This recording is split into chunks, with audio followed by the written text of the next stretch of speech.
Subscribe now and press the bell icon. Never miss an update.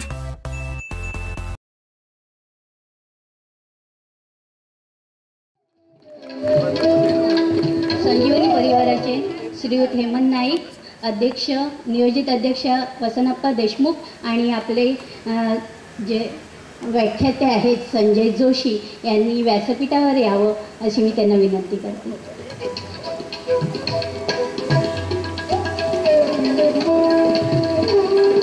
आपले पाहुणे अध्यक्ष आणखीन संजीवनी परिवाराचे हेमंत नाईक व्यासपीठावर आलेले आहेत, ते स्थानापन्न झालेले आहेत.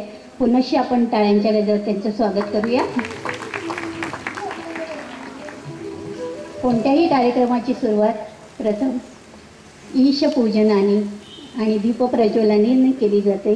तर मी प्रमुख पाहुणे आणि अध्यक्षांना विनंती करते की कृपया त्यांनी दीपप्रज्वलन आणि सरस्वती पूजन करावं.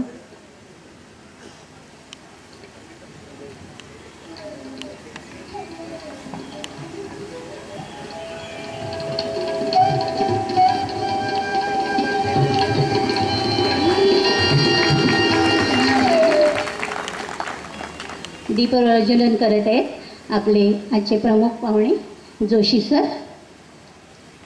तेज, प्रकाश, अंधाराचा नाश करणारी ज्योत प्रज्वलित करीत आहेत आपले नियोजित अध्यक्ष वसनप्पा देशमुख.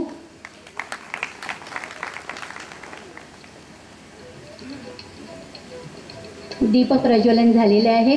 कृपया हेमंत यांनी पुष्पहार देऊन अध्यक्षांना सरस्वती तस्वीरीला पुष्पहार अर्पण करण्यास. या देवी सर्वभूतेषु मातृरूपेण संस्थिता नमस्तस्यै नमस्तस्यै नमस्तस्यै नमो नमः. या देवी सर्वभूतेषु शक्तिरूपेण संस्थिता नमस्तस्यै नमस्तस्यै नमस्तस्यै नमो नमः. या आपला ईशपूजनाचा कार्यक्रम झालेला आहे. आता ईशस्तवन आपले जतीन नाईक, त्वमेव माताच्या पिता त्वमेव या प्रार्थनेने ईशस्तवन करतील. त्यांना तबला साथ देतील पाटील पुत्र पिता अरविंद पाटील आणि कौस्तुभ पाटील.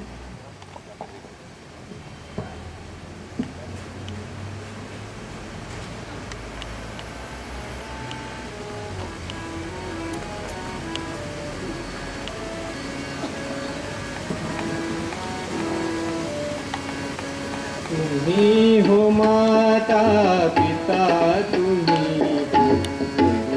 हो बंधू सखा, तुम्ही हो माता पिता, तुम्ही हो बंधू सखा, तुम्ही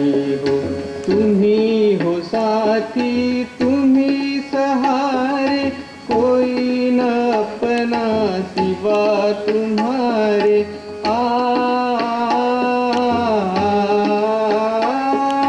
तुम्ही हो साथी, तुम्ही सहारे, कोई न अपना सिवा तुम्हारे. तुम्ही हो नैया, तुम्ही खिवैया, तुम्ही हो बंधू सखा, तुम्ही हो माता पिता, तुम्ही हो बंधू सखा, तुम्ही हो.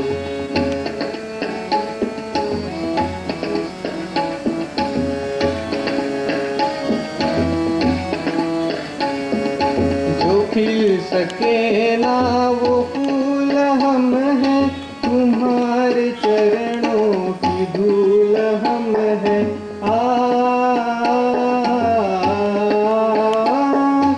जो खिल सके ना वो फूल हम हैं, तुम्हारे चरणों की धूल हम हैं.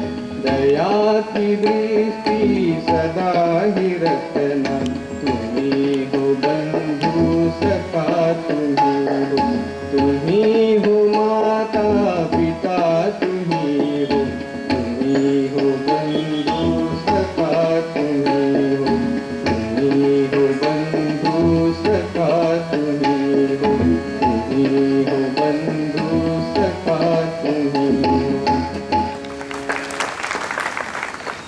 तुम्ही प्रार्थनेमुळे पवित्र झालेल्या वातावरणात आता आपण कार्यक्रमाला सुरुवात करतोय. तर आपल्या अध्यक्षांचं वसंतप्पा देशमुख यांचं स्वागत करतील संजीवनी परिवाराचे हेमंत नाईक. तर कृपया मी विनंती करते हेमंत नाईक यांनी अध्यक्षांचं पुष्पगुच्छ देऊन स्वागत करा.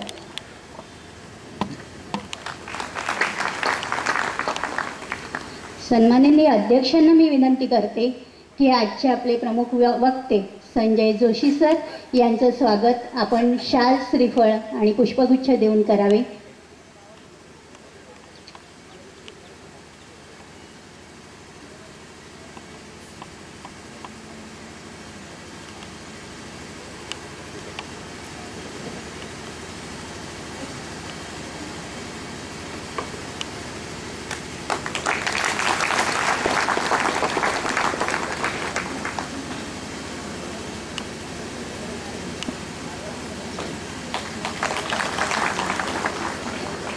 आज कार्यक्रमाच्या प्रास्ताविकाची धुरा मी श्रीयुत हेमंत नाईक यांना देते.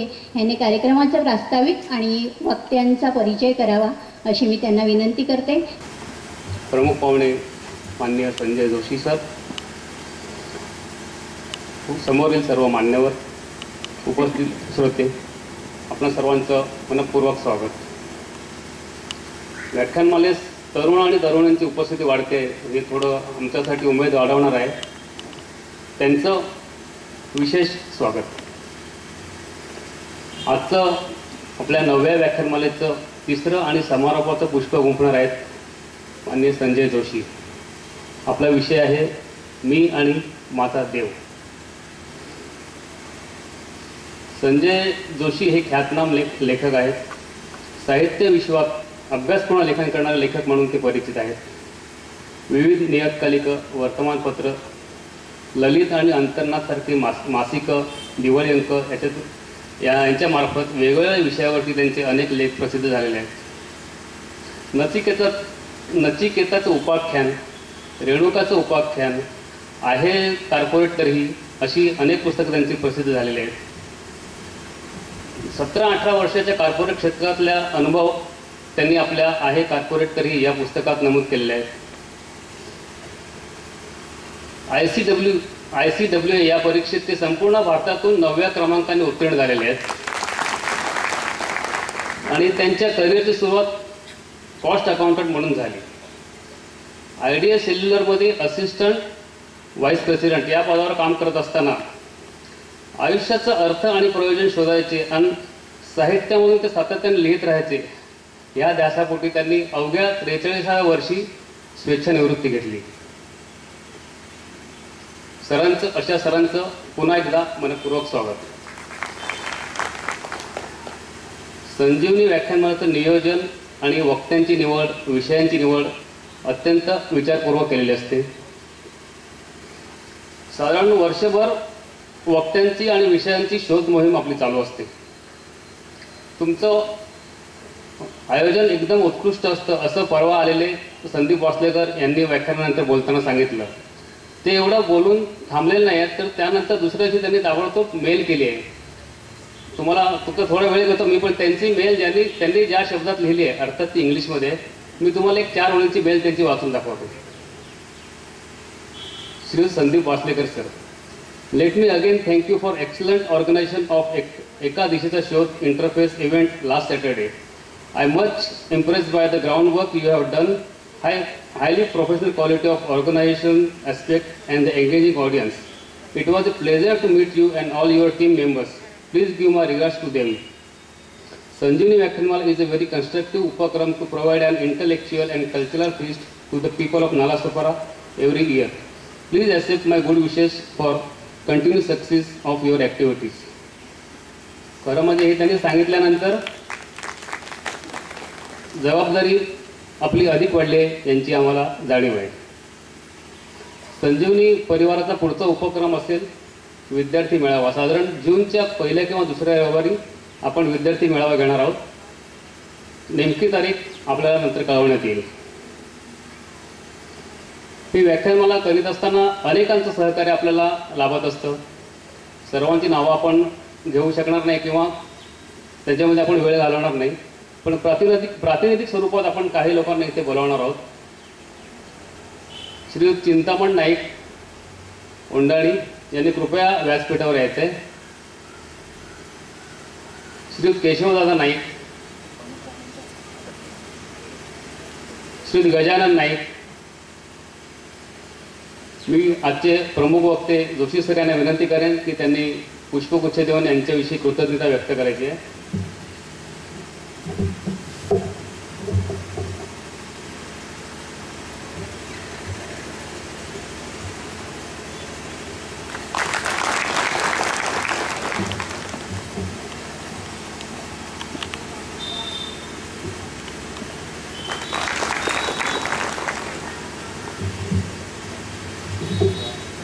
गजानन नाईक इकडे असतील तर कृपया त्यांनी यायचं आहे.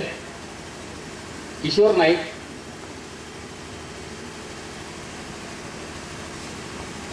त्रिलोक सावंत सर्व्हिसचे नरेश भाऊ, कृपया व्यासपीठावर यायचे.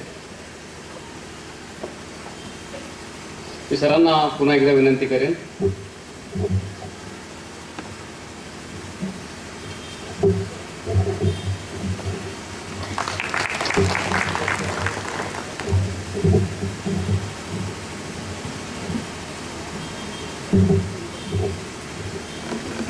किशोर नाईक हे आपले संजीवनीचे सदस्य आहेत आणि इथली सर्व व्यवस्था ते जातीने पाहत असतात.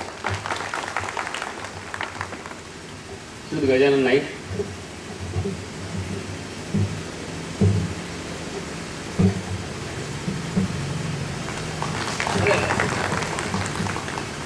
धन्यवाद सर.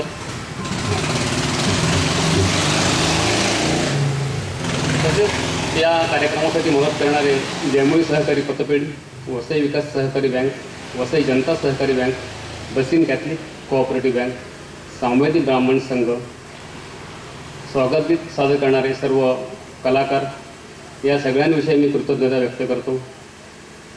आजच्या कार्यक्रमाचं अध्यक्षस्थान स्वीकारलं वसंतप्पा देशमुख यांनी, त्यांच्याविषयी कृतज्ञता व्यक्त करतो.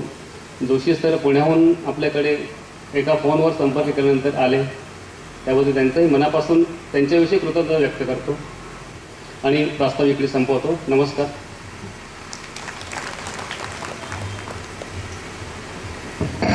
धन्यवाद. आज आपल्या सर्वांना माझ्याकडे म्हणजेच मी आणि माझा देव या विषयावरती व्याख्यान देणार आहेत संजय भास्कर जोशी सर, ज्येष्ठ साहित्यिक. तर त्यांना मी आता विनंती करते की त्यांनी आपल्या व्याख्यानाला सुरुवात करावी. कृपया त्यांनी माईकाचा ताबा घ्यावा. 3 वेळा माझा उल्लेख जोशी सर असा करण्यात आला आणि मी समोर बघतोय तर एखाद्या शाळेतल्या किंवा महाविद्यालयातल्या वर्गासारखं इकडं मुली इकडं मुलं असे बसलेले दिसत आहेत मला. तर मला उगीच काहीतरी शिकवायला उभं राहिलो की काय अशी भीती वाटायला लागली. दुसरी भीती माझ्या विषयामुळे मला स्वतःलाच वाटू लागली आहे की मी आणि माझा देव म्हणजे मी काहीतरी आता आध्यात्मिक अशा मिशा पारंबीसारखा वगैरे असं काही तुम्हाला वाटतंय की काय, अशी भीती वाटायला लागली. पुण्याचा आहे तसा घाबरणारा माणूस नाही, पण मी 2 दिवस देखील घेणार नाहीये, मेल पाठवणार नाहीये. मी आत्ताच सांगून टाकणार आहे की मी खरोखरच प्रभावित झालोय तुमच्या या सर्व संयोजनामुळे. एकतर अलीकडे अशा कुठल्या साहित्यिक किंवा अशा प्रकारच्या सांस्कृतिक कार्यक्रमाला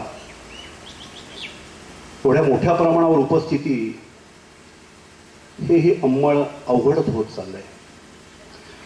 आणि त्या उपस्थितीमध्ये मला एक सवय लागली आहे, भाषणाला उभं राहिलं की पहिल्यांदा मी कॉस्ट अकाउंटंट आहे, डोकं तेच चालतं, काळी डोकी आणि पांढरी डोकी यांचं गुणोत्तर मांडतो.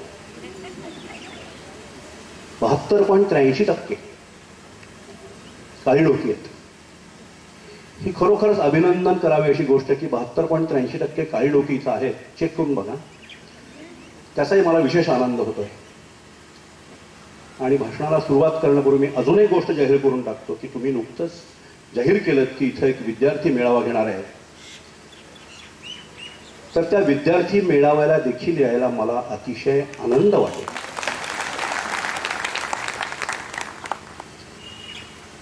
ह्या सुरुवातीच्या गोष्टीनंतर मी प्रारंभ करतो. सामान्यतः मी साहित्यिक कार्यक्रम अटेंड करतो किंवा भाषण देतो तेव्हा माझ्या भाषणाची सुरुवात मी अशी करतो. 4-5 साहित्यिक असतात, आम्ही भाषण करत असतो तेव्हा मी सुरुवात करतो की व्यासपीठावरील प्रतिभावंत आणि समोरचे प्रतिभावंत हो. आज इथं व्यासपीठावर कोणी नसल्यामुळे मी फक्त इतकीच सुरुवात करणार आहे की प्रतिभावंत हो. केवळ पुण्याहून इथं आलोय, तुम्हाला खिशात टाकायचंय म्हणून मी प्रतिभावंत हो अशी सुरुवात करत नाहीये. तर त्या दिवशी मनापासून म्हणतो. याचं कारण तुम्हाला सांगतो.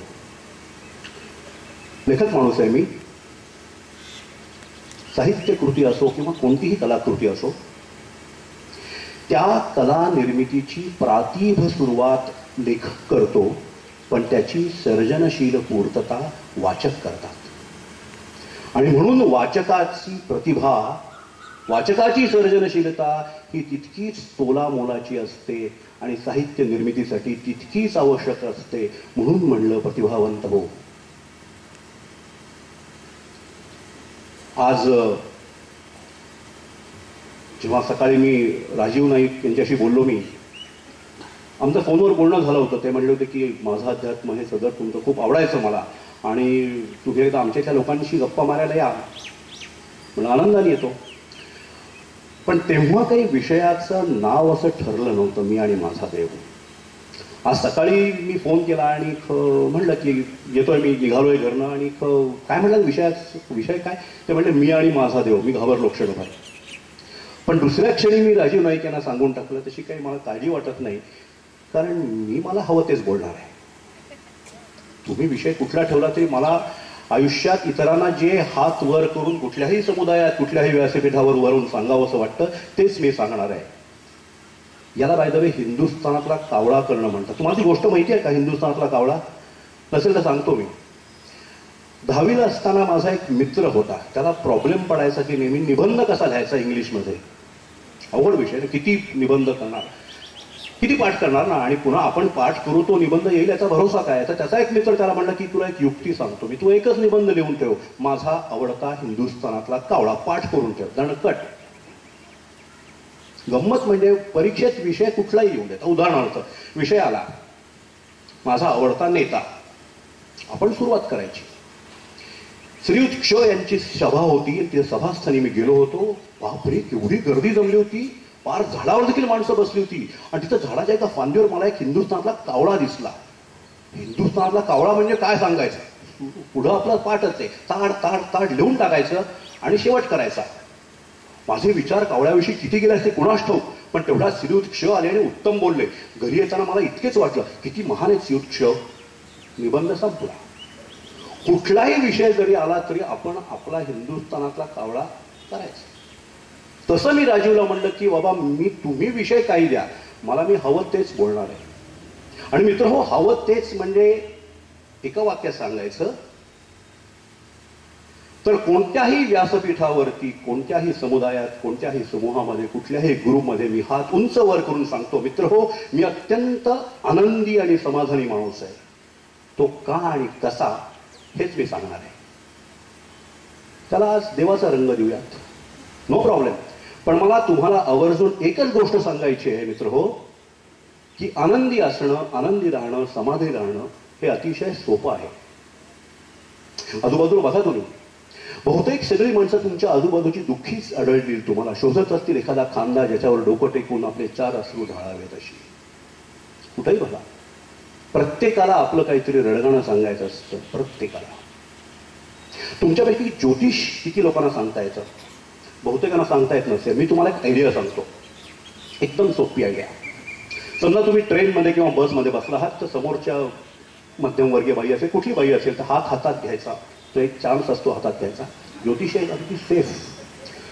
आणि फक्त इतकंच म्हणायचं, अशा रेषा नीट बघायच्या, म्हणजे अगदी ऍक्टिंग महत्वाचं, असं तपासल्यासारख्या बघायच्या आणि म्हणायचं की किती करते सगळं इतरांसाठी, कुणाला कदर नाही तुझी. जगातली कुठली बाई भविष्य खोटं म्हणणार नाही. एका क्षणात तुम्ही ज्योतिषी व्हाल. कारण प्रत्येकालाच वाटत असतं मी इतकं करतो पण मला काही श्रेय नाही, कदर नाही, कुणाला मला काही मिळतच नाही. प्रत्येक तुमच्या आजूबाजूचा माणूस असाच असेल की ज्याला वाटत असेल की मी इतकं आयुष्यात करतो तरी मला कोणीच मानत नाही. प्रत्येकाला वाटतंय की मी दुःखीच आहे. त्यांना वर्ण पाठवताना माझ्याच खांद्यावर हे दुःखाचं ओझं का टाकलं? सॉक्रेटिसची गोष्ट तुम्हाला सांगतो, त्यांनी सांगितलेली. जगात बहुतेक सगळे माणसं दुःखी आहेत. एकदा सगळ्या माणसांनी ठरवलं की हे काय बरं नाही, देवानी आपल्यावर अन्याय केलाय, आपल्याला दुःखी केलंय, म्हणून ते सगळेजण देवाकडे जातात मोर्चा घेऊन. देवाला म्हणतात की काय हे आम्हाला दुःखी केलंस तू. सगळे दुःखी होत आम्ही अतिशय. देव म्हणतो ठीक आहे, ओके, नो प्रॉब्लेम. तुम्ही असं करा, तुमच्या वाटची जी जी काही दुःख असतील ती दुःख या बाजूला ठेवा, त्याचा ढीग होऊ द्यायचं, आणि जी काही तुम्हाला वाटते तुम्हाला सुख मिळाली ती या बाजूला ठेवा. No problem. सगळेजण इथं दुःख ठेवतात, सगळं मोठा ढीग होतो. जी काय सुख वाटतात ती इथे ठेवतात, इथं ढीग होतो, 2 ढीग होतात. देव म्हणतो उद्या सकाळी परत या. ठीक आहे म्हणतात. त्या रात्री निस्वप्न झोप लागते, दुःखही नाही सुखही नाही अशी. दुसऱ्या दिवशी सकाळी परत येतात. देव म्हणतो तुम्हाला स्वतःला जितकी वाटतील तेवढी सुख आणि तेवढी दुःख घेऊन तुम्ही परत जा. प्रत्येक जण आपला हवं तसं घेऊन जातो, आणि गंमत अशी की परत गेल्यावर त्यांना असं आढळतं की त्यांनी नेमकी जेवढी दुःख ठेवली होती आणि सुख ठेवली होती तेवढीच घेऊन ते परत गेले. सुख दुःखांची संख्या नेहमी सारखीच असते. आपण ज्या पद्धतीने बघतो त्याच्याकडं त्यात सगळी गंमत होते. म्हणून प्रत्येकाला वाटत असतं की मला किती दुःख आहे, मी किती दुःखी आहे. आणि याच क्षणी प्रत्येकाला देवाची गरज भासते. याच क्षणी प्रत्येकाला देवाची गरज भासते. का असते देवाची गरज? प्रत्येक जण आपण कष्ट करत असतो आपल्या परीने, आपल्याला हवं ते मिळवायचा प्रयत्न करत असतो. प्रत्येक जण आपल्या परीने दुसऱ्यासाठी भलंच करायची इच्छा करत असतो, चांगलंच वागत असतो. तरी जेव्हा आपल्या अपेक्षेइतकं सुख आपल्या पदरात पडत नाही तेव्हा आपल्याला कोणीतरी आपल्या पलीकडचा ते देऊ शकेल अशी आशा वाटते, इच्छा होते. तेव्हा देवाचा शोध सुरू होतो. मी आज तुमच्यासमोर मी स्वतः केलेल्या माझ्या देवाच्या शोधाची कहाणी फक्त सांगणार आहे. आणि मी राजीवशी जरी तसं बोललो असलो तरी देखील मी आणि माझा देव या विषयात फार सुंदर गोष्ट आहे. फार सुंदर गोष्ट आहे. विषय मी आणि माझा देव आहे. या माझा शब्दात सगळं आहे, त्यात सगळं दडलेलं आहे. प्रत्येकाचा देव हा त्याचा स्वतःचा देव असतो. आपला देव आपण शोधायचा असतो, आणि त्या बाबतीत आपण आळस करतो आणि प्रचलित सर्वमान्य देवाच्या मागं लागतो. तेव्हा बहुतेक वेळा आपल्या पदरी निराशाच येते, कारण आपण आपला देव शोधतच नाही ना. आपण शोधायला नको का? गंमत बघा, तुम्ही तुमचं जे काही वय असेल 17, 19, 36, 48, 52, 58 या सर्व आयुष्यात या 40-50 वर्षांमध्ये कोण होतं तुमच्याबरोबर सतत? प्रत्येक श्वासात, प्रत्येक श्वास घेताना कोण तुमच्या साथीला होतं? आई नक्कीच नव्हती प्रत्येक श्वासात, बायको, नवरा, मुलगा, प्रत्येक श्वासात कुणीच नव्हतं. एकच व्यक्ती तुमच्याबरोबर प्रत्येक क्षणी होती, आणि ती व्यक्ती म्हणजे तुम्ही स्वतः. मला सांगा, जी व्यक्ती प्रत्येक क्षणी तुमच्याबरोबर होती त्या व्यक्तीबरोबर आपण किती संवाद साधतो? त्या व्यक्तीला आपण किती वेळा विचारतो तुला काय हवंय, तुला काय नकोय ते? दिवसभर, आयुष्यभर आपण इतरांशी संवाद साधत असतो. सारखं आपल्या कोणाला तरी काहीतरी सांगायचं असतं. मग ते आपलं दुःख असो किंवा आपल्या मनातला उपदेश कुणाला तरी सांगायचा असतो. पण आपण सातत्याने दुसऱ्यांशी संवाद साधत असतो. किती वेळा आपण स्वतःशी संवाद साधतो आणि स्वतःला विचारतो आरशासमोर उभं राहून, अरे कसं चाललंय तुझं? किती वेळा आपण आरशासमोर उभं राहून एखादं स्मितहास्य करतो आणि म्हणतो अरे तू मला आवडतोस? किती वेळा आपण आरशासमोर उभं राहतो आणि म्हणतो की मी तुला सुखी करणार आहे? हे वचन आपण किती वेळा स्वतःला देतो? भगवद्गीता मी वाचली आहे, थोडीफार कळली, फारशी कळली नाही. एक गोष्ट त्यातली मला विलक्षण पटली, आवडली, उमजली आणि मनापासून ती पाळावीशी वाटते, करावीशी वाटते. आणि तो एकच शब्द फक्त भगवद्गीतेतला मला आवडतो, आणि तो म्हणजे उद्धरेत आत्मनात्मानम. उद्धरेत आत्मनात्मानम. मी स्वतःच तर करू शकणार आहे ना. जगातली फक्त एकच व्यक्ती तुम्हाला सुखी होण्यापासून थांबवू शकते आणि ती व्यक्ती म्हणजे तुम्ही स्वतःच असता. होतं काय माहितीये का, हाताला असतात दोन बाजू. आपण चुकीच्या बाजूला आपल्याला सुखी करण्यासाठी मदत शोधत असतो. एक बाजू ही असते आणि एक बाजू ही असते. स्वतःला सुखी करणारी व्यक्ती हाताच्या या बाजूला असते, म्हणजे आपण स्वतः असते. आपण या हाताने शोधत राहतो आजूबाजूला, आणि स्वतःला सुखी करायचंय, स्वतःला सुखी करण्याचं वचन द्यायचंय हे विसरून जातो कुठतरी. आणि ज्या क्षणी तुम्ही स्वतःला हे वचन देता की होय मी तुला सुखी करणार आहे, तेव्हा तुम्हाला कळतं की तुमचा देव तुम्ही स्वतःच शोधायचा आहे. तुमचा देव तुम्ही स्वतःच शोधायचा आहे. कस्तुरी मुलूक रानोमाळ भटकत असतो, झाडावर धडका देतो, रक्तबंबाळ होतो, शोधत असतो कुठनं येतोय हा सुगंध, कळत नाही शेवटपर्यंत त्याच्याच नाभीतून येत असतो सुगंध. तसेच आपण हिंडतो का देवाला शोधत? रानोमाळ हिंडत असतो. टागोरांची फार सुंदर कविता आहे देवाला उद्देशून. देवा मला माफ कर, मी तुला शोधायला म्हणून देवळात गेलो आणि प्रार्थना केली, पण मला कळलंच नाही, मी तुझ्याकडे पाठ करून उभा होतो. देव सगळीकडे माझ्या मागं असताना मी चुकीच्या दिशेला शोधत होतो. देवा हे मला माफ कर, माझी चूक झाली. आपण आपल्या देवाची संकल्पना स्वतःच स्पष्ट करून घेतली ना, तर या बाबतीत सगळी जी गल्लत होते, जे कन्फ्युजन आहे ते सगळं संपून जातं. आता उल्लेख केला माझ्या पहिल्याच कादंबरीचं नाव आहे नचिकेताचे उपाख्यान. ही कादंबरी लिहायची मला सुचली ती कठोपनिषद वाचून. आपल्यापैकी काही जणांनी वाचलं असेल, नसेल तर मी थोडक्यात सांगतो. फार नितांत सुंदर आणि मधुर उपनिषद आहे. त्या उपनिषदात मला माझा देव सापडला, म्हणून तुम्हाला सांगतो आवर्जून. नचिकेत एक 10-12 वर्षांचा छोटासा मुलगा. त्याचे वडील वाजस्रवा ऋषी यज्ञ करतात मोठा. त्या यज्ञात सर्वस्व दान करायचं असतं, आपलं जे काही सगळं ते दान करायचं असतं. पण नचिकेताला दिसतं की आपले बाबा डॅम्बेसपणा करतायत, भाकडगाई दान करतात मुद्दामून. त्याला वाईट वाटतं. त्याला वाटतं आपल्या बाबांचा सगळा यज्ञ फोल जाईल, काही मिळणारच नाही. म्हणून तो बाबांना विचारतो, बाबा तुम्ही सर्वस्वाचं दान करणार, तुमच्या सगळ्याचं दान करणार, मी तुमचाच, मला तुम्ही कुणाला दान करता आहात? बाबा वैतागतात, काय कारट आहे मूर्खा, तिकडं बस. नाही बाबा तुम्ही सगळ्याचाच दान करणार ना, तुम्ही मग माझं दान कुणाला करणार ते सांगा तुम्ही. बाप तिरपटतो, मर तिकडं, जा तुला मी मृत्यूला दान केलंय, मर तिकडं. बाप असतो. पण हा 10-12 वर्षांचा कोवळा पोर तेवढंच मनात घेतो आणि म्हणतो, बाबांनी मला मृत्यूला दान केलंय. जातो साक्षात यमाकडं, यमाच्या दारी जातो. नेमके त्यावेळी यम महाराज टूरवर गेले असतात, दौऱ्यावर गेले असतात.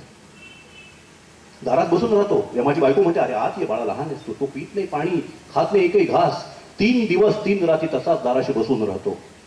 3 दिवसानंतर यमराज परत येतात आणि या पुढाला बघतात आणि बायकोला विचारतात, कोण आहे हा, काय आहे? बायको सगळी गोष्ट सांगते. यमराज थक्क होतात.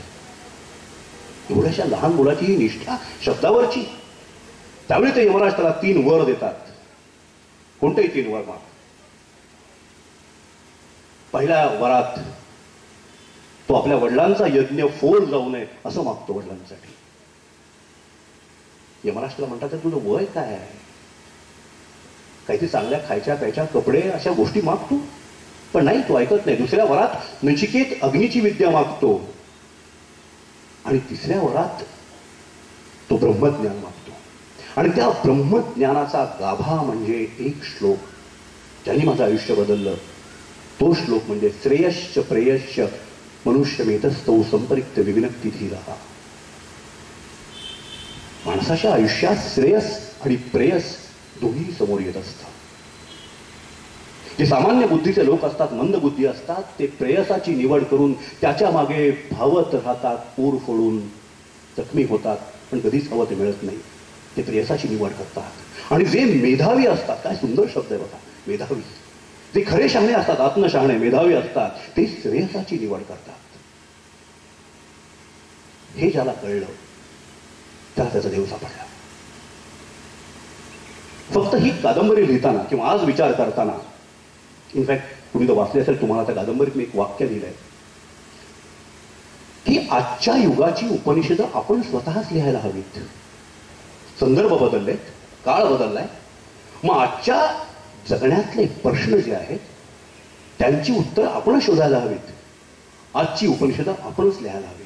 आणि तेव्हा माझ्या डोक्यात हा विचार आला की का आपलं सगळं तत्वज्ञान हे का ते, दिस ऑर दॅट अशा स्वरूपातच काय आहे? का माझ्यासमोर श्रेयस किंवा प्रेयस एकच स्वीकारायची अशी निकट निर्माण होते? का असा प्रश्न पडतो? मी नाही का नवी मांडणी करू शकत याचीच? मी याच प्रश्नाची मांडणी आजच्या संदर्भात, माझ्या संदर्भात करून पाहिजे ठरवली. तो माझ्या देव शोधण्याच्या प्रक्रियेचा महत्वाचा भाग होता. श्रेयस का प्रेयस ही मांडणीच मुळात मी बदलून टाकली. दोन्हीपैकी एकच निवडायला पाहिजे असा का आग्रह माझ्यावरती? माझ्या आजूबाजूचे सगळे संदर्भ बदललेत, माझ्या जाणीवा बदलल्यात. त्याची मांडणी मी पुन्हा केली. त्या प्रश्नाची पुनर्मांडणी म्हणजेच माझ्या तथाकथित अध्यात्माचं सार होतं. मी मांडणी अशी केली की मी प्रेयसातनं पार होऊन श्रेयसाकडे जाईल. श्रेयस का प्रेयस हा प्रश्नच मी मला पडू देणार नाही. मी प्रेयसातनं पार होऊन जाईल. 21 वर्ष कॉर्पोरेट क्षेत्रात काम केलं मी, अत्यंत उत्कटपणे केलं. वाक्य माझ्या कादंबरीमध्ये. एखादी कादंबरी लिहावी तशी मी बॅलन्स शीट मांडली, एखादी कविता लिहावी तशी मी बजेट्स मांडली. इतक्या उत्कटतेने स्वतःला पूर्णपणे त्यात झोकून देऊन मी 21 वर्ष काम केलं. अत्यंत आनंदानं काम केलं, भरपूर यश मिळवलं, भौतिक यशाची शिखरं गाठली आणि भौतिक सुखाचे उत्सव केले, सोहळे केले. ते माझं प्रेयस होतं. मी प्रेयसाकडे पाठ नाही फिरवली, प्रेयसाकडे पाठ नाही फिरवली. ही चूक मी कधीही करणार नाही. मी 21 वर्ष अत्यंत उत्कटतेने पण नैतिकतेचा आधार घेत, वैधतेचा आधार घेत सर्व प्रकारची भौतिक सुख मिळवायचा अतोनात प्रयत्न केला. भरपूर काम केलं, दिवस रात्र कष्ट घेतले आणि सर्व प्रकारची भौतिक सुख तुडुंब उपभोगली. आणि जेव्हा मी त्या प्रेयसातून असा तृप्तीने, समाधानाने पार झालो होतो, तेव्हा अचानक एक दिवस मला माझ्या तळहातावर श्रेयस आढळलं. आणि तेव्हा मी केलेली श्रेयसाची निवड अशी होती की मला पुन्हा कधीच मागे वळून नाही बघावं लागलं. आता उल्लेख केला ना, 43व्या वर्षी मी निवृत्ती घेतली, तो क्षण होता. आपल्या आयुष्याची विभागणी आपणच करायला हवी आणि त्या विभागणीमध्येच या यशाचं श्रेय मित्र हो. सोपं गणित आहे अगदी. वयाची पहिली 20 वर्ष आपण बुद्धिमत्ता आणि शरीर कमावण्यासाठी खर्च करायला हवेत. सर्व प्रकारे बुद्धी आणि शरीर या दोन गोष्टी पहिल्या 20 वर्षात कमवून नंतरच्या 20 वर्षात त्या दोन्ही कमावलेल्या गोष्टींचा पुरेपूर वापर करून सर्व प्रकारची भौतिक सुख मिळवायला हवे, भौतिक यश मिळवायला हवं आणि त्या भौतिक सुखाचे, यशाचे उत्सव करायला हवेत. तुम्हाला सांगतो, मी या शब्दात माझ्या आनंदी जगण्याचं सार दडलंय. उत्सव. We do not celebrate enough. आपण सोहळेच करत नाही. त्यातल्याच मराठी माणसं आपण त्याच्यात एक्सपर्ट होतो. अतिशय हिमटेपणा आहे आपल्यात. आपली सुभाची तर बघा ना कशी आहेत. लोळ्या पांगळ्या श्रीमंतीपेक्षा धट्टी कट्टी गरिबी बऱ्या. अरे कसली धट्टी कट्टी गरिबी? अजिबात नसतं असं काही. म्हणून मी मगाशी म्हणलं, तुमच्या त्या विद्यार्थ्यांच्या मेळाव्यात मी आवर्जून येईन आणि त्यांना सांगेन, मी मित्र हो, भौतिक सुख मिळवण्यात, पैसे मिळवण्यात, श्रीमंत होण्यात काही गैर नाहीये, काही गैर नाहीये. फक्त त्यात आपण आपले नैतिकतेचे निकष कायम जागे ठेवले म्हणजे झालं. खोलसट कल्पना आहेत आपल्याकडं. धट्टी कट्टी गरिबी अजिबात नसतं असं काही. चांगल्या मार्गाने पहिली 20 वर्षाची बुद्धिमत्ता आणि शरीर कमवलं, त्या दोन्हीचा पुरेपूर वापर करून सर्व प्रकारची भौतिक दैहिक सुख उत्कटपणे, उत्कृष्टपणे मिळवणं हे अत्यंत सुंदर आहे. मग त्यात पैसा मिळवण्याने मिळाले, सगळी सुख आली, त्यात विमान प्रवास आला, पंचतारांकित हॉटेलमध्ये राहणं आलं. 21 वर्ष मी अतिशय उत्कटतेने केलं, आनंदाने केलं. शरीर संपदेचा वापर करून सगळी सुख मिळवली. चांगल्या नैतिक मार्गाने लैंगिक सुख उत्तम मिळवणं हे देखील त्याचाच भाग आहे. 20 वर्ष सुखाचे आनंदाचे असे सोहळे रचले पाहिजेत. म्हणून माझ्या सगळ्या लेखनात आणि भाषणात नेहमी असतं क्षणांची स्मारकं करता आली पाहिजेत. आपण क्षणांची स्मारकं करत नाही, निष्ठून जाऊ दे तो क्षण आपल्या ओंजळीतून. पुन्हा आपला हिमतेपणा, एखादी गोष्ट आवडली तर आपण मोकळेपणे सांगत देखील नाही. मला सांगा, गेल्या कित्येक वर्षात तुम्ही आपल्या आईला किंवा बायकोला किंवा नवऱ्याला किती वेळा म्हणलात तू आवडतेस मला? ही 3 शब्द आपण म्हणत नाही. वर्षानुवर्ष त्या एका गाण्याने आपला घात केलाय. अपनी तो ये आदत है कि हम कुछ नहीं कहते. अरे काय, उनको ये शिकायत है कि हम कुछ नहीं कहते, फिर भी हम कुछ नहीं कहते. अरे क्षणांचे सोहळे करा. त्यात पुन्हा आपलं एक विचित्र तत्वज्ञान. माझी एक मैत्रीण आहे, ती कायम चिडते माझ्यावरती. मी विचारलं ना, मी तुला आवडतो का? एकदा सांगितलं ना, मग सारखं काय तेच मला सांगायचं? आपल्या बायका हेच म्हणतात, नवरे हेच म्हणतात. सांगितलं नाही एकदा, पुन्हा पुन्हा तेच काय? अरे दरवर्षी श्रावण असा विचार करत नाही, पुन्हा बहरून येतो. दरवर्षी श्रावण पुन्हा पुन्हा बहरतो तुमच्यासाठी. तुमच्यासारखं म्हणत नाही एकदा बहरलो चायला दरवर्षी काय कटकट आहे रे, असं म्हणत नाही श्रावण. अरे सृष्टीचा नियम आहे हा, आणि आपण का सृष्टीच्या विरुद्ध जातो? एकदा केलं ना पुन्हा काय कटकट, असं नाही. क्षणांची स्मारकं करत नाही आपण, क्षणांचे सोहळे करत नाही आपण. इंग्रजीमध्ये मी याला नेहमी म्हणतो बीइंग रोमॅन्टिक, जे माझं ब्रीद वाक्य आहे. Being romantic is celebrating every moment of life and making mementos of moments. Mementos केले पाहिजे. प्रत्येक क्षण असा झगझगीत उत्कटतेने जगला पाहिजे की मागं वळून बघितलं तर नुसते लखलखीत दिवे लागले पाहिजे त्या वाटेवरती, रानफुलं बहरली असली पाहिजेत. आपण सगळेच जगतो असे, सगळ्यांच्या आयुष्यात क्षण येतात, पण आपण साजरे करत नाही. ते क्षण साजरे करत नाही आपण. उत्सव, सोहळे हा शब्द लक्षात ठेवा तुम्ही आज. बाकी सगळं माझं विसरलात तरी चालेल. सेलिब्रेट यार आयुष्य. आणि एक आहे मात्र, साजरे करा म्हणजे फक्त आनंदाचे क्षण नाही, दुःखही तितकं साजरं करता यायला हवं. अरे त्याला दिल लागतं यार. आपण दुःखही पुरेपूर साजरं करत नाही पुरेसं, आणि सुखही साजरं करत नाही पुरेसं, आणि म्हणून त्या न साजरं केलेल्या क्षणांचं ओझं पुढच्या क्षणांवर लागत राहतो आपण. हे माझ्या हातात म्हणजे तसा मी एक अजून सजरला आहे, तो संजय गोवाच, त्यात एक लेख केला होता मी, त्याची गंमत सांगतो. लेखाचं नाव होतं ब्रह्मकमळ. त्या दिवशी नेमका रात्री लवकर झोपलो मी, आणि सकाळी रात्री 11:30-12 वाजता काहीतरी बायकोने आणि मुलांनी उठवलं, बाबा उठा उठा उठा, आपल्या बागेत ब्रह्मकमळ आलंय. तुम्हाला माहिती असेल की ब्रह्मकमळ बागेत उगवणं एक असा दुर्मिळ प्रसंग आहे आयुष्यातला.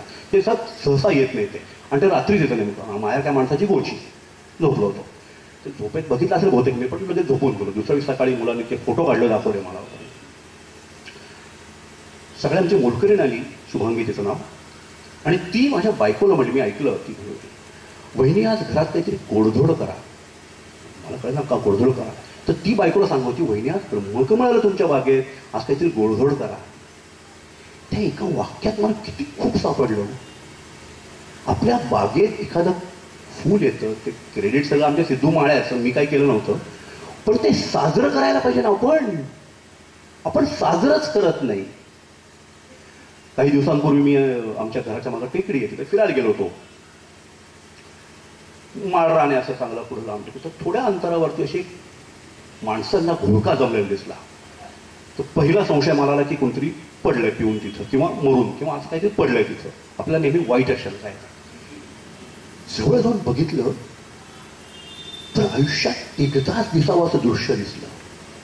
काळ्या भोर नागांची एक जोडी प्रणय करत होती.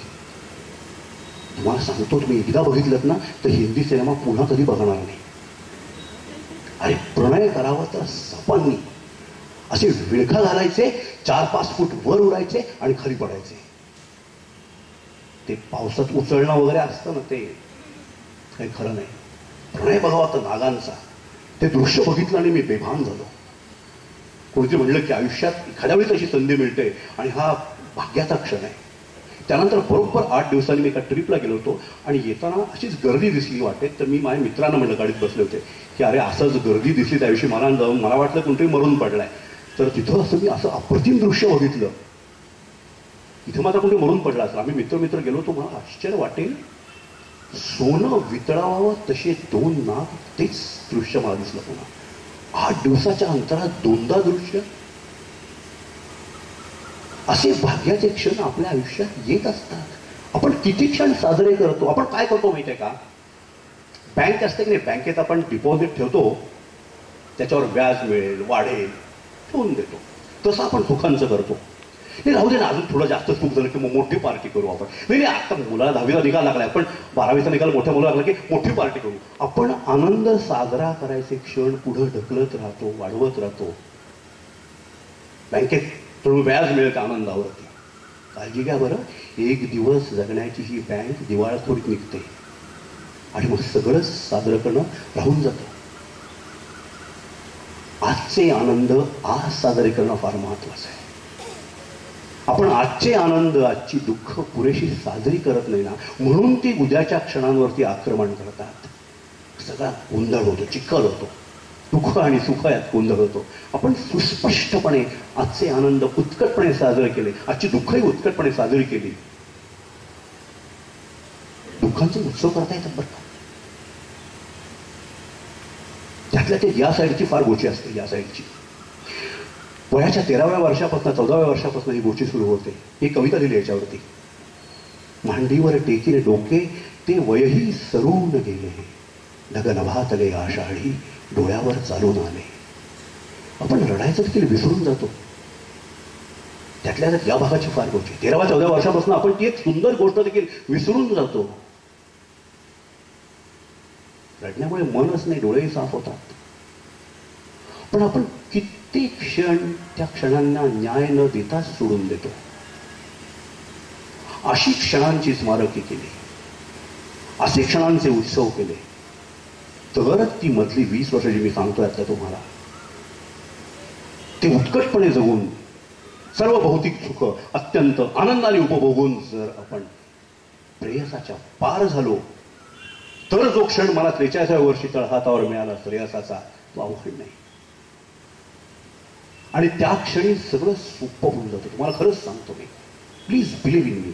अजिबात हे पुस्तक वाचून किंवा हे असं काही परिचय वगैरे करतात ते ऐकून कुणाला वाटतं की मी काही ती ग्रेट गोष्ट केली. खरंच सांगतो, काहीही ग्रेट केलं नाही. मला स्वतःला कधी त्यात ग्रेट वाटलं नाही. त्या दिवशी असं झालं मी तुम्हाला सांगतो, ज्या दिवशी झालं तो क्षण तुम्हाला सांगतो. गाडीतून चाललो होतो मी असा मीटिंगसाठी ऑफिसला सकाळी, आणि रामदास ड्रायव्हर गाडी चालवतात, मागं बसलाय तो ड्रायव्हर. मी मागं बसलो होतो, ॲसेंट गाडी आहे माझी. मनात विचार चालले होते वेगवेगळे. आजची मीटिंग जोरदार करू, तर गोपालचा आज कचरा करू मीटिंगमध्ये. यावर्षी प्रमोशन नक्की, व्हाईस प्रेसिडेंट, AVP होणार नक्की.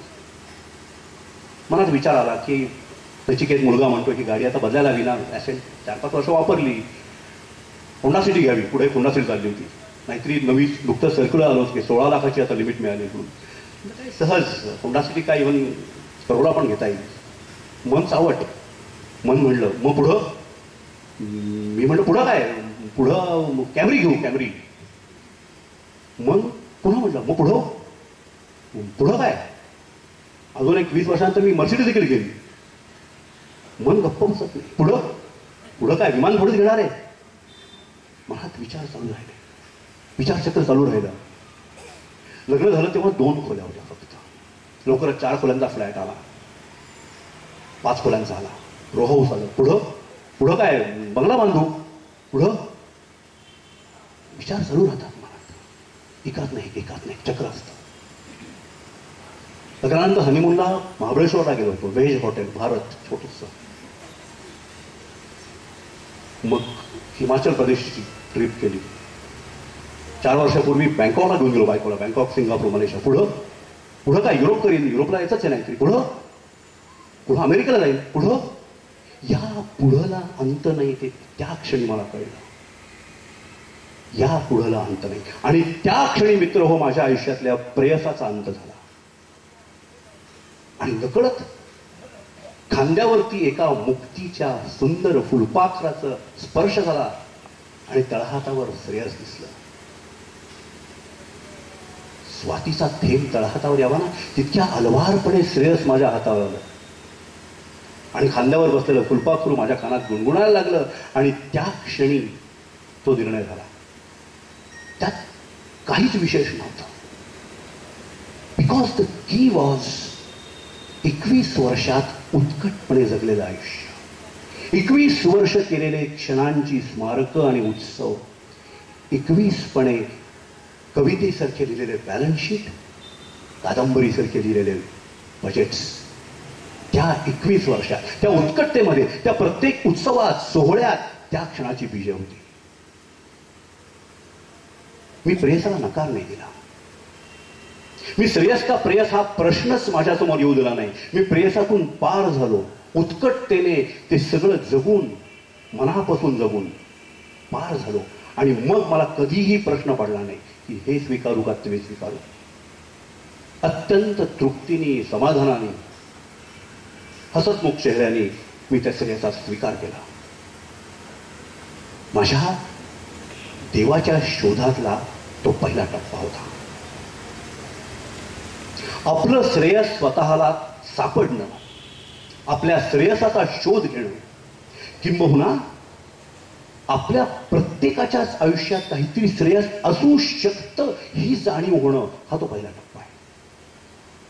आपल्यापैकी बहुतेक जणांना याची जाणीवच नसते. आपण स्वतःला इतकं ट्रिव्हियलाइज करून टाकतो. We insult ourselves most, more than anybody else can insult us. आपण आपल्या आयुष्याचं सोनं करू शकतो यावर आपण विश्वास ठेवत नाही, हा स्वतःवरचा सर्वात मोठा अन्याय आहे. याचं कारण मी पहिल्यांदा म्हटलं तसं, आपण आरशासमोर उभंच राहत नाही. डोळ्याला डोळे भिडवून सांगतच नाही तुला मी आनंदी करणार, ही जबाबदारी माझी. अरे एकदा हसून बघा आरशाकडे. मग अशी त्यांच्याशी बोलवतो, गप्पा मारतो, तेव्हा ते म्हणलं की तुमचं ते एक आठवतं मला की आरशासमोर बहुतेक वेळा आपण स्वतःला कमीत कमी बघायचा प्रयत्न करतो. कपडे चढवून, अलंकार चढवून स्वतःला कमीत कमी बघायचा प्रयत्न करतो. अरे विवस्त्र व्हा, एकदा आरशापुढं स्वतःला बघा, स्वतःला निहाळून बघा आणि मग बघा समोर डोळ्यामध्ये आणि द्या वचन स्वतःला, मी तुला आनंदी करणार आहे. तो क्षण आपल्या आयुष्यात काहीतरी श्रेयस असू शकतं या जाणीवेचा, तो क्षण मी पकडला. आपल्या प्रत्येकाच्या आयुष्यात काहीतरी श्रेयस, काहीतरी मौलिक असू शकतं, हा तो क्षण. एक प्रसंग होता. कंपनीमध्ये होतो. आम्ही 3-4 सिनियर माणसं, म्हणजे व्हाईस प्रेसिडेंट लेवलची 3-4 माणसं माझ्या रूममध्ये गप्पा मारत बसलो होतो. अचानक एक जण म्हणला, फायनान्सचा व्हाईस प्रेसिडेंट, की आपण आपलं ध्येय काय, what do we want to achieve finally in life, ते आपण सांगूयात एकमेकांना. मी म्हटलं असं कशाला, माझ्या रूममध्ये व्हाईट बोर्ड होता, आपण लिहून टाकायचं प्रत्येक जण. फायनान्स जनरल मॅनेजर उठला, त्यांनी लिहिलं की my goal is to earn $1 million in life. Wonderful. Calculator बघितलं तर फार मोठा आकडा होता तो, पण गुड, व्हेरी गुड. परचेसचा चीफ म्हणला की मला काही सुचत नाही आत्ता. मित्र, विश्वास ठेवा माझ्यावरती, त्या क्षणी उठून मी एक क्षणाचाही विलंब न लावता, काहीही विचार न करता त्या फळ्यावर लिहून ठेवलं होतं, माझ्या आयुष्याचं ध्येय आहे to find out the meaning and purpose of life and express it in form of literature. हे मला नेहमी माहीतच होतं, म्हणून ते त्या क्षणी उमटलं. आपल्या आयुष्याचं ध्येय काय, ध्यास काय, आपण किती वेळा फॉर्मली स्वतःला विचारतो. हे ऑफिसमध्ये जातो, घरी काम करतो, हे करतो, ते करतो, पण ते केवळ एक रुटीन म्हणून होतं. किती वेळा आपण फॉर्मली स्वतःला विचारतो. औपचारिकता ही फार गमतीदार गोष्ट आहे. औपचारिकतेची आपण नेहमी चेष्टा करतो, पण फार कमी वेळा आपण स्वतःशी औपचारिकपणे संवाद साधतो. इंग्रजीमध्ये ना एक स्वोट नावाचं टेक्निक आहे. स्वोट, SWOT, म्हणजे एखादा निर्णय घेताना त्याच्या 4 बाजूंचा अभ्यास करायचा. स्ट्रेंथ्स म्हणजे S, weaknesses W, opportunities O आणि थ्रेट्स म्हणजे T. स्वोट. बिझनेसचे डिसिजन घेताना आम्ही बऱ्याच वेळा अनालिसिस करतो. म्हणजे व्हॉट इज द स्वोट analysis of the decision, let's see, evaluate and then take a decision. आपण स्वतःच्या आयुष्याचा स्वोट किती वेळा करतो? करतच नाही आपण. मी केलं त्या दिवशी, ते कागदाचे 4 भाग केले सरळ सरळ आणि लिहून काढलं. माझा हा निर्णय घेतला तर मी या क्षणी सोडून द्यायचा नोकरी आणि स्वतःला हवंसं जगायचा, तर त्याचे स्ट्रेंथ्स काय, विकनेस काय, अपॉर्च्युनिटीज काय, थ्रेट्स काय. हे आपण स्वतःच्या आयुष्याविषयी औपचारिकपणे करायला हवं. अरे बाकी सोडा मौज आहे त्यात ना. आपण ऑफिसमध्ये नोकरी करतो, कितीतरी गोष्टी आपण आपल्या साहेबासाठी करत असतो. बॅलन्स शीट मांडतो, बजेट्स करतो. हे सगळंच आपण स्वतःसाठी करायला हवं ना.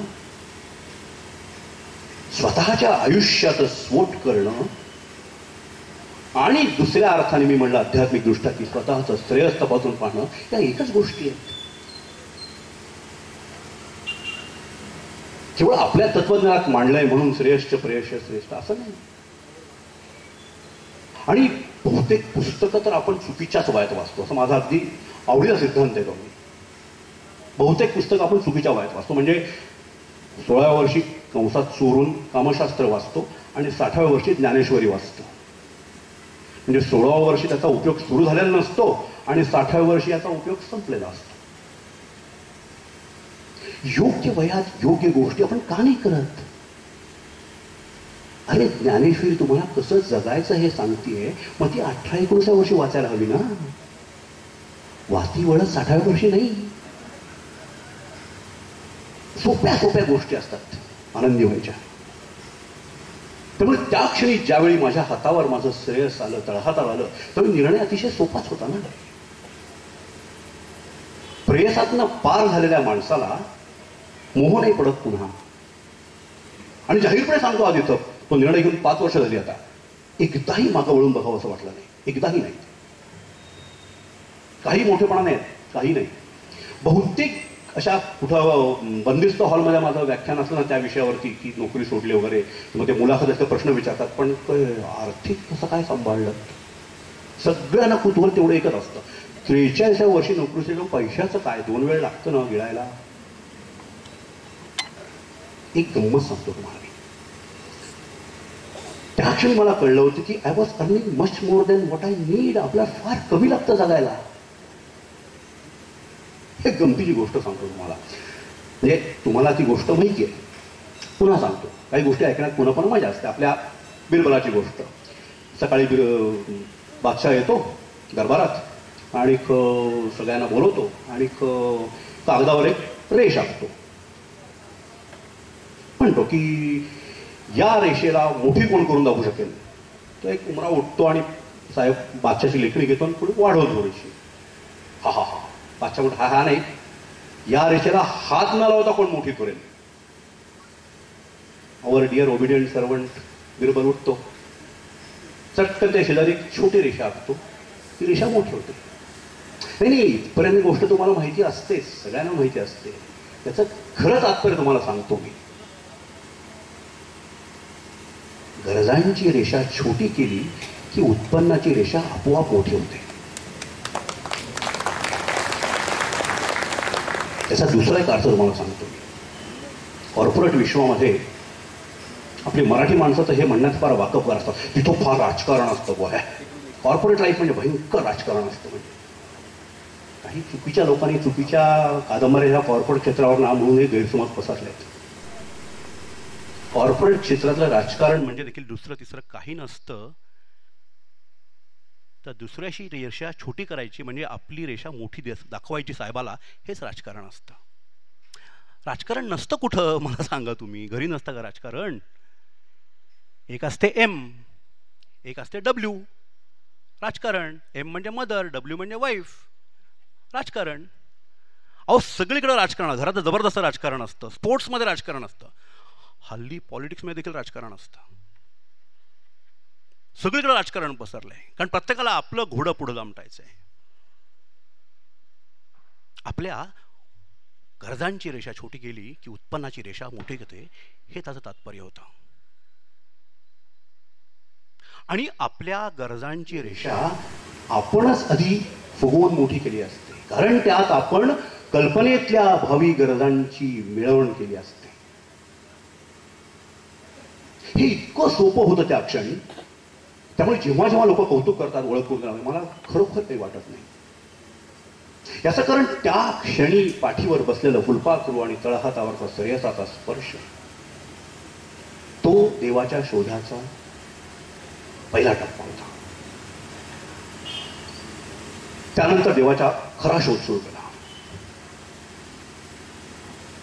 आपल्या तत्वज्ञानात मांडलंय अवघड शब्दात, सोप्या शब्दात सांगतो मी. त्यात नेती नेती असे 2 शब्द आहेत. त्याचा अर्थ इतकाच की देव शोधायला गेलो तो इथं नाही, न इति न इति न इति, तो इथे नाही तिथे नाही. माझ्यापर्यंत त्याचा अर्थ असा आहे की दुसऱ्याच एका उपनिषदात म्हणलंय की आपली सर्व इंद्रिय आपल्या बाहेरच तपास करत असतात. डोळे आपल्या बाहेरच बघतात, कान आपल्या बाहेरच ऐकतात. आपण स्वतःच्या आत कधी बघत नाही, स्वतःकडे बघत नाही. पुन्हा तेच कस्तुरी मृगाचंच ना. आपण स्वतःकडे जेव्हा बघू, स्वतःच्या आत शोध घेऊ, तेव्हा तो देव सापडायची शक्यता वाढते. हा दुसरा टप्पा. पहिला टप्पा स्वतःचं श्रेय स्वतःच्या तळहातावर घेण्याचा, आणि दुसरा टप्पा स्वतःच्या आत बघायचा, स्वतःच्या बाहेर देव नाही या जाणीवेचा. बाहेर फार भूलभुलैया असतो, मायाजाल असतं. परवा एका चर्चासत्रात गेलो होतो, तर मध्यंतरामध्ये एक उत्साही मुलगी आली आणि सांगायला लागली की मी असा असा योगाचा कुठला तरी कोर्स करते, त्याचा प्रसार करते, प्रचार करते, आमचे गुरु फार ग्रेट आहेत, असं बरंच सांगायला लागली. मी ऐकलं, पण ती एक वाक्य पुन्हा पुन्हा म्हणायची, सर पण माझी श्रद्धा आहे, माझी अंधश्रद्धा नाही बरं का, माझी फक्त श्रद्धा आहे, अजिबात अंधश्रद्धा नाही. हल्ली अंधश्रद्धा शब्द शिवीसारखा असतो, खरंच.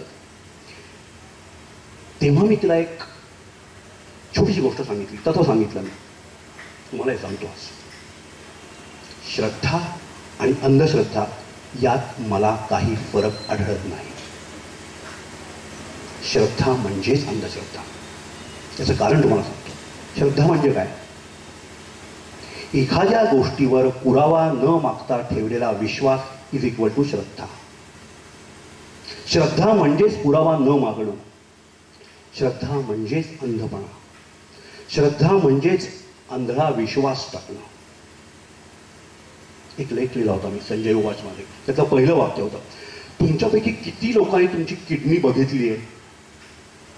एकानी नाही, मला खात्री, एकही हात वर राहणार नाही. आपण कशाला किडनी बघ, पण आहे आहे विश्वास आहे आपला, श्रद्धा आहे आपली. किती लोकांनी हृदय बघितलंय? हो, प्रेयसीला देणं वगैरे ठीक आहे, पण बघितलं किती लोकांनी? पण त्याला पुरावा मागता येऊ शकतो ही आपल्याला जाणीव असते. आयुष्यामध्ये त्याचाच एक गंमत सांगतो तुम्हाला. कोपऱ्यावर आमचा एक उत्साही गृहस्थ आहे. तो असे सगळे उत्सव सण बिण करत असतो. तर त्यांनी मोठा उत्सव राहिला वटपौर्णिमेचा. झाड आहे वडाच दिसत. चांगल्या चांगल्या घरच्या बायका दोरे गुंडाळत बसल्या होत्या. कधीच यापैकी कुणाला असं का वाटत नाही की नवऱ्यावरचं प्रेम दाखवायला हे असं निर्बुद्ध दोरे गुंडाळण्यापेक्षा मी त्याला सांगेन फक्त, अरे तुझ्यातल्या 5 गोष्टी मला फार आवडतात रे, तू माझं आयुष्य काय सुंदर केलंस, पण या 2-3 गोष्टी जर कमी करशील का, किती छान होईल आपलं आयुष्य. अशी कागदावर चिठ्ठी लिहून आपण त्याच्या उशीखाली त्या दिवशी सकाळी ठेवली तर वटपौर्णिमा किती छान साजरी होईल. म्हणजे त्या नवऱ्याचाही पोचाच करतो आपण असं काहीतरी वेडागं करून. टाळ्या ऐकून येणार नाहीत बरं का. नाही, पण पाडव्याला इकडून पण चिठ्ठी जाऊ शकते तिकडं, गुढी आपल्या दिवाळीतल्या पाडव्याला. काही तुला पाडव्याची भेट देणार नाही, तू आवडतेस मला, ही चिठ्ठी हीच तुला भेट. छान वाटेल की नाही? अरे मी नाकारत नाहीये, छान प्रथा आहे, पण त्या प्रथांना आजच्या काळानुरूप आपण नवं वळण देऊयात ना. खुळचटपणा करत राहायची गरज आहे का? याचं कारण तुम्हाला सांगतो. नाही, माझा विरोध नाहीये प्रतीकांना, प्रतीकांमध्ये अर्थ असतो. मूर्तीपूजेचं रूपच मुळात होतं की प्रतीक माना तुम्ही, पण होतं काय पुढं, काही बायका त्या वडाची फांदी तोडून घरी नेऊन दोरा गुंडाळतात. म्हणजे आता बघा, म्हणजे प्रतीकाचं किती एक्सटेन्शन. म्हणजे वडाचं झाड आधी त्याला ते कथा रचली की सोडून देतो मी, त्या वडाची फांदी नेऊन घरी लावायची आणि त्याच्यापुढे दोरा गुंडाळायचा. अरे किती निर्बुद्धपणा करत राहणार आपण, किती वर्ष, आणि खऱ्या भावनांना फाटा देणार आपण. त्यापेक्षा स्वतःला न्याय देऊयात ना. मगाशी म्हणलं तसं स्वतः एकदा आरशापुढे व्यवस्थित होऊन स्वतःला बघूयात ना, आणि एकमेकांचे हात धरून एकमेकांना अधिक सुखी करायचा प्रयत्न करूयात ना. तर हे माझं मत श्रद्धा आणि अंधश्रद्धेबाबतचं. मी स्वतः का नाही प्रश्न विचारू शकत? मी स्वतः का अंधपणे विश्वास ठेवायला हवाय? किती गोष्टी सांगाव्यात आपल्याला, अंधपणे आपण विश्वास ठेवतो आणि त्याला म्हणतो आमची श्रद्धा आहे. त्याची दुसरी डेफिनेशन अशी, आपली ती श्रद्धा दुसऱ्याची अंधश्रद्धा, ही त्याची दुसरी व्याख्या आहे. सगळे अगदी अधिकारपणे सांगतात आपली श्रद्धा आहे बुवा, त्यांच्यावरती अंधश्रद्धा नाही आमची. अरे म्हणजे काय, आपण डोळे उघडणारच नाही का? म्हणून म्हटलं मगाशी मी, माझ्या युगाची उपनिषदं मीच लिहायला हवी आहेत. Nothing is permanent, change is only constant. हे नुसती आपण सुभाषित म्हणून म्हणणार का? आपण आपल्या जगण्यात नाही काढणार का? आपण तपासून बघणार नाही का? हा डोळसपणा, ही प्रश्न विचारायची इच्छा आणि ताकद, हा माझा देव शोधण्याचा तिसरा टप्पा होता. म्हणजे पहिला टप्पा असा होता की माझ्या तळहातावर सापडलेलं श्रेयस ओळखणं, की मला काहीतरी श्रेयस आहे आयुष्यात याची जाण ठेवणं, हा पहिला टप्पा होता. तिथून झालेली सुरुवात आहे ती.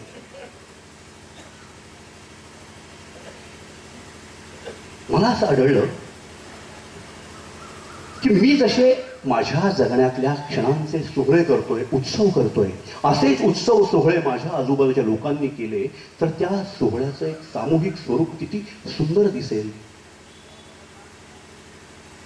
इतरांच्या आनंदी क्षणांच्या स्मारकांची जाण माझ्या मनात निर्माण होणं हे खरं सुंदर असेल ना.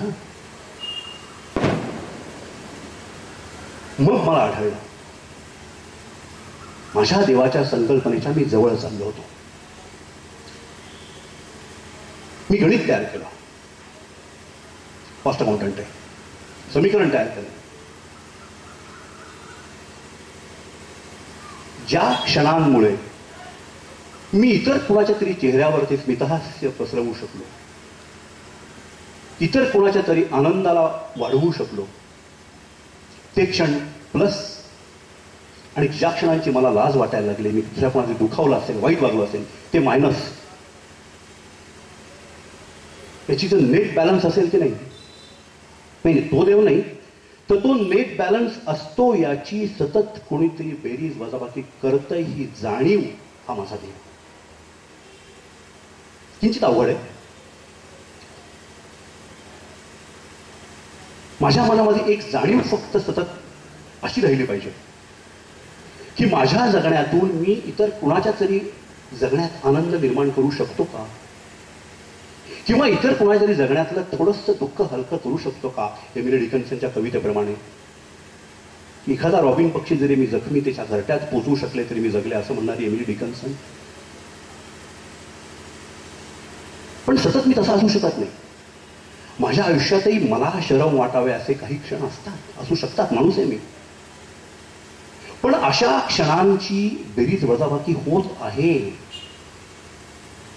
याची जाणीव मी सतत स्वतःत बाळगली, स्वतःच्या आत बाळगली, आणि त्या स्वतःच्या आतल्या कुणाशी तरी सतत संवाद साधून याची बेरीज वजाबाकी करत राहिलो तर तोच माझा देव असेल ना. कारण पहिल्याच पायरीवरती मी ओळखलंय माझं श्रेयस काय आहे, आणि त्या श्रेयसामागं मी माझ्या सर्व शक्तीनिशी, माझ्या सर्व उत्कटतेनिशी त्याच्या मागे धावणारच आहे. पण त्याचबरोबर या दुसऱ्या जाणीवेसकट मी जगू शकलो तर मला माझा देव सापडला असेल. मग मला वडाची फांदी नको, मग मला गरज नाही भासणार कशाचीच. ही जाणीव माझ्या मनामध्ये मीच निर्माण करायला हवी ना. पण मला आजूबाजूला काय दिसतं, जिथे जिथे श्रद्धेचं, धर्माचं, देवाचं निरर्गल प्रदर्शन चालतं तिथून देव लुप्त होतो. देव ही प्रत्येकाची एक खाजगी गोष्ट असली पाहिजे ना. तो माझा कोणीतरी आहे ना, तो माझा कोणीतरी, ही भावना जेव्हा निर्माण होईल तेव्हा मला प्रदर्शनाची गरज भासणार नाही, तेव्हा मला दाखवायची गरज भासणार नाही. माझ्या श्रद्धेचं प्रदर्शन जेव्हा मला करायची गरज भासते तेव्हा मला देव सापडलेला नसतो. देव माझी खाजगी गोष्ट आहे. माझ्या देवाशी माझा संवाद नसेल तर तो संवाद आहे हे इतरांना खोटेपणे दाखवायची गरज निर्माण होईल. मला ती गरज भासत नाही. कारण मला कळलंय हे जे छोटंसं आयुष्य मला मिळालंय त्याचा हेतू शोधून काढणं आणि त्याचा उत्सव करणं हे माझं कर्तव्य आहे. आणि ते कर्तव्य मी करणार नसेल तर कोणत्याही श्रद्धेचं प्रदर्शन हा खोटेपणा ठरेल. मी स्वतःला जर आनंदी करू शकत नसेल, स्वतःला आनंदी करण्यासाठी स्वतःचे उत्कट प्रयत्न करू शकत नसेल तर त्या प्रदर्शनाला काय अर्थ आहे? तो खोटेपणा ठरेल, तो माझ्या देवाशी द्रोह ठरेल. कदाचित याच संकल्पनेचं आध्यात्मिक रूप कर्मविपाक असू शकेल. पण काही गोष्टींवरती विश्वास ठेवणं मी नाकारतो. I prefer not to believe. हा निर्णय घेता यायला हवा. आणि म्हणून मी म्हणलं तुम्हाला पहिल्यांदाच या विषयात खरी गोम आहे माझा देव. मी कोणत्याही प्रकारे तुमच्यापेक्षा आता फक्त फिजिकली वर उभा इतकं, बाकी कोणत्याही प्रकारे तुमच्यापेक्षा वर नाही की मी सांगावं की मित्र हो हा देव. नाही नाही नाही नाही नाही. मी फक्त इतकंच मोठ्याने सांगेन की माझा देव मला सापडलाय. तो तुम्हाला कसा चालू शकेल? साधी गोष्ट आहे. माझ्या चष्म्याचा नंबर वेगळा, तुम्हाला चालणार नाही. त्यासाठी तुम्हाला तपासून घ्यावं लागतील तुमचे डोळे, तुम्हाला तपासून घ्यावा लागेल तुमचा आत्मा, आणि तुमच्या आत्म्याचा देव तुम्हाला शोधावा लागेल ना. आपल्याकडे शिकवणं या गोष्टीविषयी फार विचित्र कल्पना आहेत. माझ्यामध्ये शिकवता फक्त एकच गोष्ट येते, ती म्हणजे शिकण्याची प्रक्रिया. ज्ञान नका देऊ, ज्ञान देता येतच नाही. ज्ञान मिळवण्याच्या प्रक्रियेचं ज्ञान द्या. तेच मी हल्ली समीक्षा बरीच करतो. समीक्षेत मी हेच वापरतो. समीक्षेत मी एखाद्या साहित्य कृतीचे अर्थ नाही सांगणार, अन्वयार्थ नाही सांगणार. अन्वयार्थ शोधण्याची प्रक्रिया माझी फक्त शेअर करेन मी. मित्रांनो, तुम्हीही त्या साहित्य कृतीचे अर्थ असे तपासू शकता, शोधू शकता, हेच सांगेन फक्त मी. तो खोटेपणा ठरेल. मी जर तुम्हाला इथं भरून सांगू लागलो की मित्र हो देव असा असतो, ते चुकीचं आहे. जे सांगतात त्यांच्यावर मी कधी विश्वास ठेवला नाही. ज्या लोकांनी दावा केला की मला देव सापडला आणि हा देव आहे आणि याच्यावर तुम्ही श्रद्धा ठेवा, त्यांच्यावर मी कधी श्रद्धा ठेवली नाही, मी कधी विश्वास ठेवला नाही, ठेवणारही नाही. इतका कमी स्वतःचा अपमान करू की दुसरा कोणी सांगावं की माझा देव कोण आहे? तो माझा आणि माझ्या देवाचा अपमान नाही होणार का? मला का हवेत एजंट? देवाकडे जाणं म्हणजे काही पासपोर्ट मिळवणं नव्हे की पासपोर्ट एजंटची गरज भासावी मला. मी इतका का माझी जबाबदारी टाळणार आहे? माझा देव शोधायची, माझ्या देवापर्यंत जायची, माझा मोक्ष मिळवायची जबाबदारी माझी आहे ना. मग मला का हे एजंट हवेत? मला नको, मी नाकारले.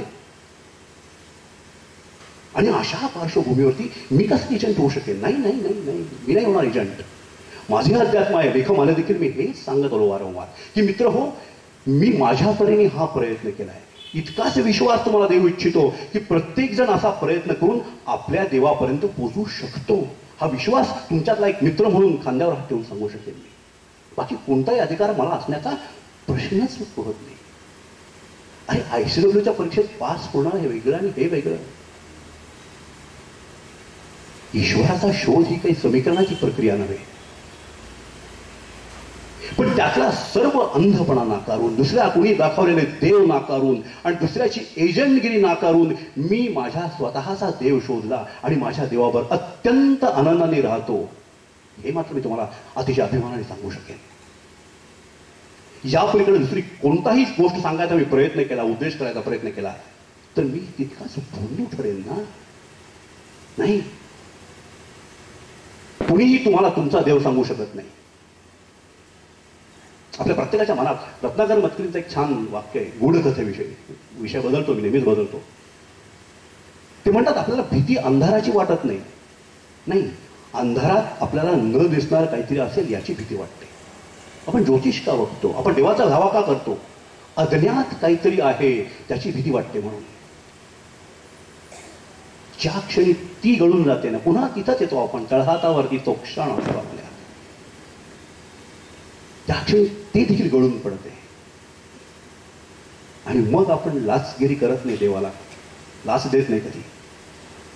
देवाचं आणि माझं नातं इतकं सुरेल सुंदर आहे, त्याला असल्या गोष्टींनी मी कसं डागाळू असल्या कुठल्याही गोष्टी मी कसं टाकू, इतकं काहीतरी सुंदर सुरेल आहे ते, पण ते माझं त्याच आहे ना. त्याचं प्रदर्शन करणं, त्याविषयी खोट्या नाट्या कथा प्रस्तुत करणं. प्रत्येकांची गोची ही असते की प्रतीक पुढं प्रतीक राहत नाही तर ती स्वतःच देव होतात. धोका तो असतो. अन्यथा प्रतीकी फार सुंदर गोष्ट आहे. दुर्दैवाने मूळ अर्थ गमावला जातो आणि फक्त प्रतीकच अस्तित्वात उरतात. वटपौर्णिमेच्या गोष्टीचा मूळ अर्थ गमावला जातो आणि निरर्थकपणे वडाला फेऱ्या मारणं उरतं. प्रतीकांचा धोका तो असतो. काळाबरोबर प्रत्येक पिढीबरोबर युगामागोमाग युगे चालून त्या प्रतीकांमागचा मूळ अर्थ नक्कीच गमावला जातो आणि फक्त उरतात निरर्थक प्रतीक. मी त्या प्रतीकात का अडकतो? तर माझ्या स्वतःच्या हृदया इतकाच धपापणारा जिवंत सजीव चिरंतन शमंतक मण्यासारखा देव माझ्या स्वतःच्या तळहातामध्ये आहे, तर मी कशाला अशा प्रतीकांमध्ये अडकू? मी नाही अडकणार किंवा अशा कोणत्याही अडाटाचं समर्थनही करणार नाही. आणि म्हणून म्हणतो, अशा प्रकारे आपण जर आपला देव शोधला तर आपण दुसऱ्याच्या देवाचा अपमान देखील कधी करणार नाही. Mutual respect is the key of any relationship. ते विसरतो आपण. अशा प्रकारे मी जसा माझ्या देवाचा शोध घेतला तसाच तुम्हाला घेता येऊ शकेल, प्रत्येकाला घेता येऊ शकतो. आणि अशा प्रकारे स्वतः शोधलेल्या देवावरची श्रद्धा ही अंतिम असते. कारण त्यात अंधपणाचा प्रश्न येत नाही मित्र हो, कारण की बाहेरचं बघायला डोळे लागतात, आतलं बघायला लागत नाही. मग श्रद्धा आणि अंधश्रद्धातले भेद मिटून जातात. उरतो तो अटळ विश्वास, पुराव्या पलीकडचा, डोळ्यांपलीकडचा, दिसण्यापलीकडचा. कारण मला माझ्या आयुष्याचं प्रयोजन शोधून ते पूर्ण करायचंय याची जाणीव मला सतत देव करून देत असतो. आणि आयुष्या इतकं मौलिक काहीच नाही. या आयुष्याचं काहीतरी मौलिक करावं ही जाणीव जो मला करून देतो तोच माझा देव ना. आणि म्हणून पुन्हा आपण त्या दोन टप्प्यांपाशी येतो. माझा देव मला माझ्या आयुष्याचं मौलिक प्रतिपादन शोधायचं आणि त्यापुढे जायचं सतत प्रोत्साहन देतो. आणि ते काय असतं? एक असतं माझं श्रेयस आणि दुसरं असतं माझ्या आजूबाजूच्या लोकांमध्ये मी किती आनंद निर्माण करू शकतो. इथं मला कळतो खरा सृष्टीचा अर्थ. आजूबाजूचे यात फक्त जिवंत माणसं नसतात, सर्व सृष्टी सामील असते त्यात. तुम्ही बघा, जितकं खोल जाल ना यात, स्वतः विचार करत ना, तितके यातल्या अर्थाचे सुंदर कंगोरे सापडते. सगळं पर्यावरण तत्व या साध्या तत्वात तुम्हाला आढळेल. मी जेव्हा सृष्टीचा विचार करा म्हणतोय तेव्हा त्यात झाडं येतात, प्राणी येतात, ही अवनी येते. या धरणीचं संवर्धन करणं हे माझं कर्तव्य हे येतं. देवाची संकल्पना तुम्ही जितकी विस्तृत कराल तितकी कमीच आहे. आपण फार अन्याय करतो देवावरती, फार छोटा करतो देवाला. Just because you created God, you cannot make him small, okay? तो अनंतच आहे, तुम्ही त्याला छोटं करत असता. पण आपण आपला देव शोधला तर तो इतका विस्तृत होतो. सर्व मंगलाची प्रतिमा आणि संकल्पना त्या देवात समाविष्ट होते. मग कारण तो मी शोधलेला असतो, तो माझा असतो आणि माझं त्याचं खास नातं असतं. तो कुणी मला दिलेला नसतो. कुणी अशा स्टेजवर उभं राहून असा हात वर करून सांगितलं नसतं की हा देव येतो. तो मी माझ्या एकांतात, माझ्या सर्व जाणीवांसकट, माझ्या उत्कटतेसह स्वतः शोधलेला देव असतो. म्हणून तो माझा असतो आणि म्हणून तो मीच असतो. धन्यवाद.